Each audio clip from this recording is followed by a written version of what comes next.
Hello my dear student, मैं Rita ma'am आज आपके लिए फिर से एक और नई स्टोरी लेकर के आई हूँ जिसका नाम है एक की दो की। दो बहनें थीं। एक का नाम था एक केस वाली, दूसरी का नाम था दो केस वाली।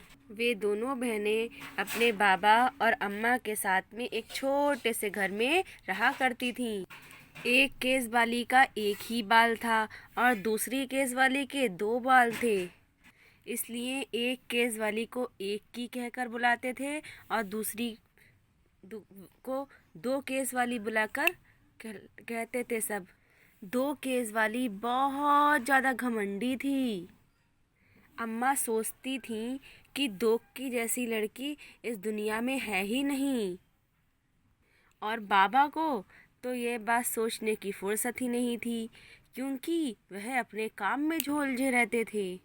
दो की अपनी बहन पर हमेशा रौब जमाया करती थी। एक दिन एक की घने जंगल में जाती है। चलते चलते वह घने जंगल के बीच आ जाती है। चारों तरफ सन्नाटा होता है। तभी उसे अचानक आवाज आती है, पानी, मुझे प्यास लगी है, कोई मुझे पानी पिला दो। एक की रुकती है और चारों ओर निगाह घुमाकर देखती है, पर वहाँ पर कोई नहीं था। फिर उसने देखा सूखी हुई मेहंदी की झाड़ी, जिसके पत्ते बहुत ज़्यादा मुरझा गए थे। उसके पास ही पानी की धारा बह रही थी। एक की ने पानी चुल्लू में भरकर एक दो बार उस झाड़ी में डाला।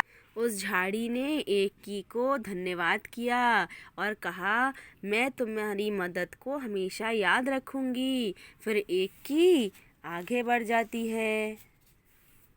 फिर एक की को अचानक फिर से आवाज़ लगती है, मुझे भूख लगी है, मुझे खाना खिला दो। एक की फिर आगे बढ़ती है तो उसे एक मरियल गाय दिखाई देती है जो बहुत ज़्यादा भूखी होती है।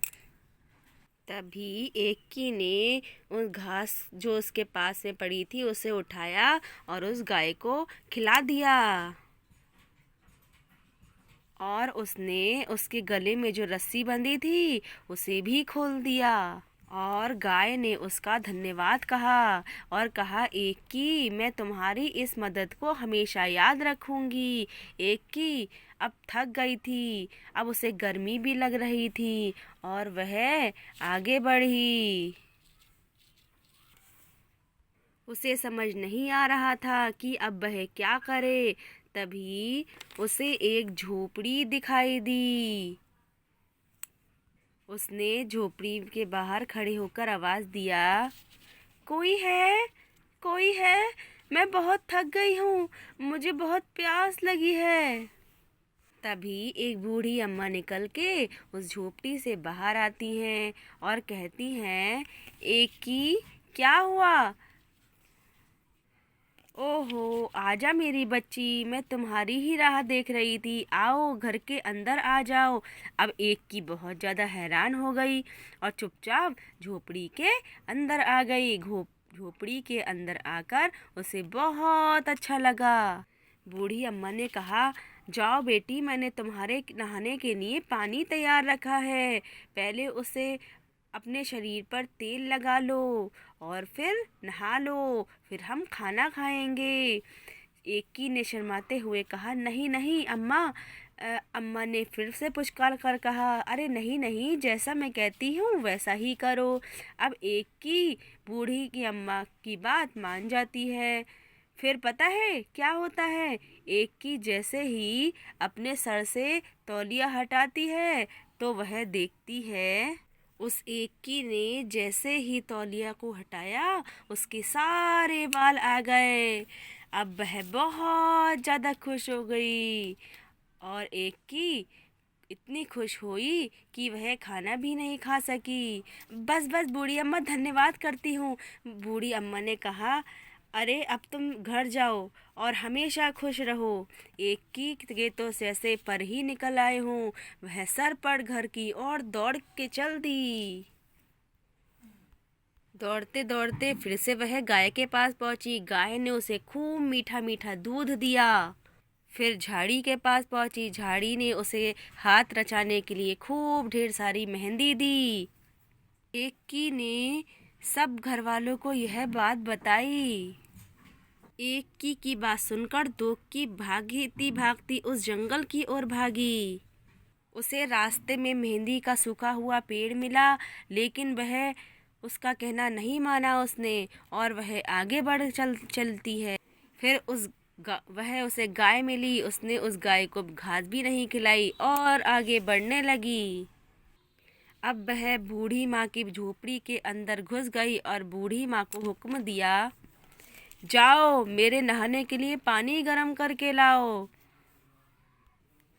बूढ़ी माँ ने कहा, हाँ आओ बेटी, मैं तुम्हारी ही राह देख रही थी।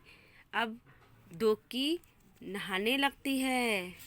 अब जैसे ही नहाने के बाद वह तौलिया सर से उठाती है तो इसके सर पे तो 2 ही बाल थे, वे भी झड़ जाते हैं। यह देखकर एक की वहाँ से भागती है। अब वह दोकी पेड़ के पास पहुँचती है और मेहंदी का पेड़ उसे कांटे चुभो देता है और वह और आगे बढ़ती है। अब रास्ते में वह गाय पड़ती है। गाय उसे सींग मार देती है और वह उससे डरकर और तेज भागने लगती है। अब एक की दोकी अपना सबक सीख चुकी थी और वह सारा किस्सा अपने पूरे घर वालों को बता देती है। इसके साथ अब वह एकी के साथ अच्छे से व्यवहार करती है और खुशी खुशी रहने लगती है। तो बताओ बच्चों, यह स्टोरी आपको कैसी लगी? बताइएगा मुझे। Thank you.